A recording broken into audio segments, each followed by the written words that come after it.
Crawling around that day, aye.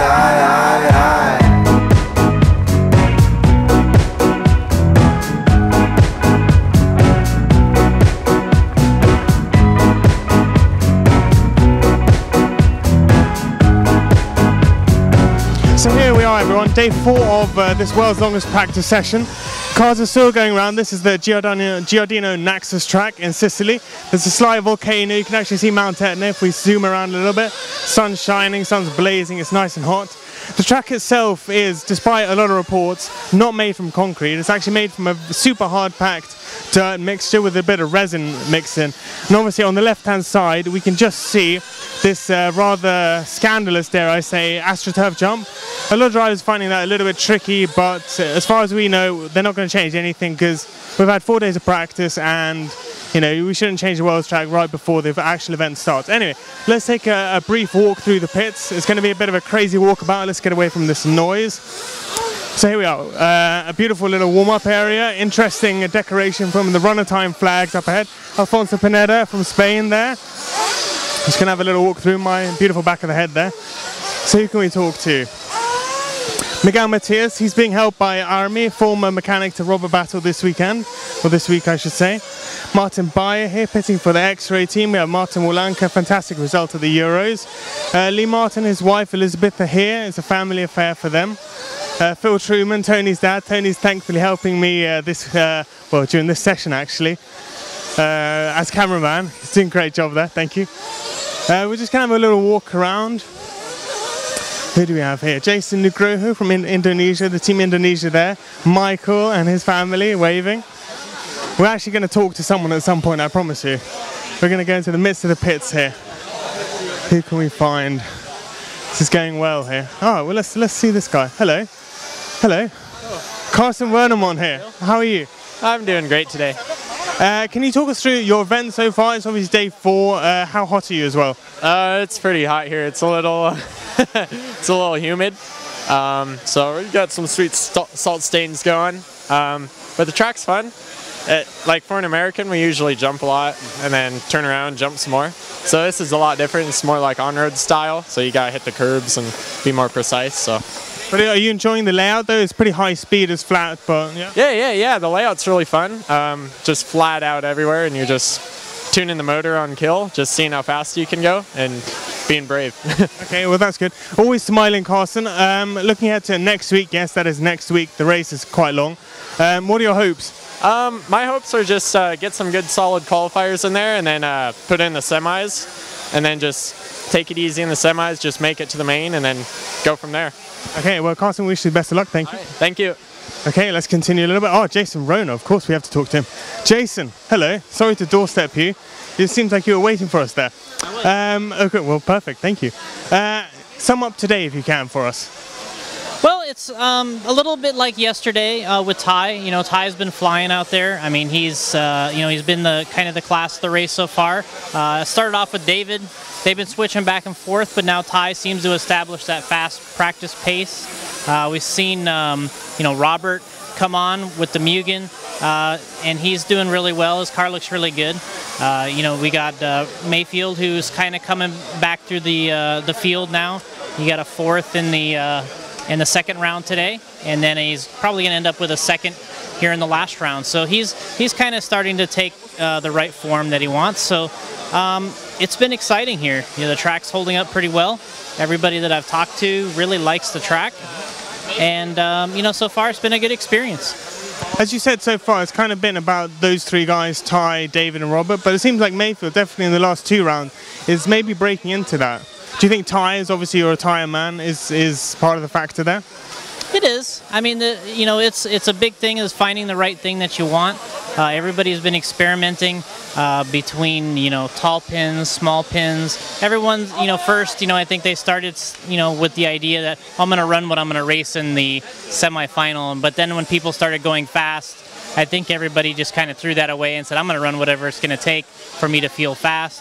But now guys are, I think, starting to settle in. I noticed Ty's doing the same, maybe looking more towards qualifying. And I know that's kind of what Ryan's been doing. Okay, and obviously massively long practice session before the Worlds.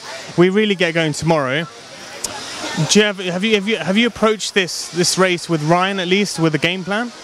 Well, I mean, I'm not sure exactly what his game plan is. I think he's just trying not to get too excited over practice. For me, when I watch, you can't come in thinking your energy level is full maximum when you start. I think that's just the wrong way to do it. You want to come in, kind of be relaxed, run your cars, get a good understanding of where you're at, and improve all the time, And I see guys starting to get frustrated out there now because they know the track so well, they got tons of traction, and they're making a lot of mistakes now. And I think that it's the guys that are a little more level-headed about their own pace is probably the guys that are going to do well after 10 minutes. So I think that's kind of the game plan is, take it easy. You got a lot of days. Don't panic early, and kind of work within your game plan and see if you can come out with a good run. Okay, well, Jason, that sounds good. We'll join you a little bit later in the week. There's always wise words from Jason Rona there. Thank you very much. Thanks, Phil. Okay, so let's have a brief chat with the man of the moment. He's pitting out here where it's a little bit cooler, a little bit less sweaty. You actually require less t-shirts when you're pitting over here as well, I've been told. Gary Baird there. We shouldn't wake the sleeping beast. Having a little rest. Working hard as a mechanic for Bradley. Hi, Gary. We're going to doorstep Ty, see what he has to say. Ty, sorry, can I bother you? Yeah. So man of the moment, Ty Tessman. It's super early in practice, but you're going rather well, we have to say. How's it from your perspective? Everything's been going really good. We've been changing stuff steadily, and it's been getting better and better each time. So we're looking forward to tomorrow with the seating. Hopefully we can get a good seat time and be higher up in the main qualifier. So looking forward to it. Our car's good, and we're excited for tomorrow. We spoke to you a little bit earlier, and you've been testing different chassis configurations and just, obviously utilising these 4 days to the maximum capacity, including obviously the new Proline Lexan wing and the wing mount that Torrance has designed. You obviously came here with a game plan. Yeah, we had our stuff figured out, and we tested a lot before here. Kind of kept some stuff secret, so we had some advantages, and it's been working really well. Just trying not to get lost, though. It's just so much days of practice that you can go backwards, so you're trying just to not change too much, but still try to get the best setup. And obviously 6 rounds of qualifying spread over 3 days, that's a long old time. And 3 laps to 3 laps, 10 minutes is quite a different game. But obviously you're looking in pretty good shape for that. Yeah, it was such a high competition, it's going to be hard to put a whole run together, and I think it's going to be really close qualifying. So it's the world, anything can happen, and we'll just see what happens, I guess. Okay, well, we'll be following you all the way until next Saturday and wish you the best of luck. Thanks. Thank you, Ty. So let's move along. Ty Tessman there, man of the moment, looking very calm and composed. Bradley Baird just joined Gary, his brother there. Sole. Irishman loving the heat. So we're going to speed back here. Oh, this is actually quite interesting. Here we have Very. He's actually the designer of the Giardino Naxos track. They're saying designer of the track, very good. Very good. Everyone likes it. Thank you, Very. Sorry, little tidbit there. I don't know what word to use there. Anyway, let's continue. Just kind of a little wander around. Team Sweden's little enclave there, 2 drivers only. David. Let's have a word with David. We're going to have a word with the top guys. Hello, David. Hey. How is your car going? My car has been good so far. Feel like I'm pretty confident with the car, so it's just practice still, and there's some traffic out there. And I think everybody is kind of focusing on those 3 laps to get them. And yeah, me too, of course. But yeah, I think you just have to focus on that 10-minute run for the qualifying. And feels like everything is under control so far, so it will be good, I think. You're coming here as obviously 2-time European champion. A lot of eyes on you. And as you said, 3 laps to 3 laps. 10 minutes is a completely different ball game. Yeah, of course, and like this year I've been pretty good in qualifying compared to what I'm used to do, so hopefully things will sort out and it will be good by then. Do you think you can catch Ty over 1 lap? I mean, I made some 36s. It's hard. You have to be very precise, hit every line perfect. I think I can match his lap on the best. It just seems like I'm missing some corner speed in my car right now. So, but we are working on it, and hopefully it will be better for qualifying.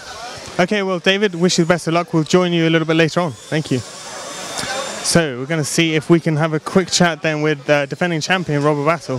Just going to doorstep him here. Robert, can I borrow you? Hello. Hello. We love your wonderful checkered shirt. About that one? We love it. Yeah, I like it. But we're not at the finish line yet. It's in next week. Yeah, I will go there. I will go there to make the finish line. Yeah, you have to like dance around and be the flag. For sure, with you. With me, yes, okay, because my dance moves are great. Okay.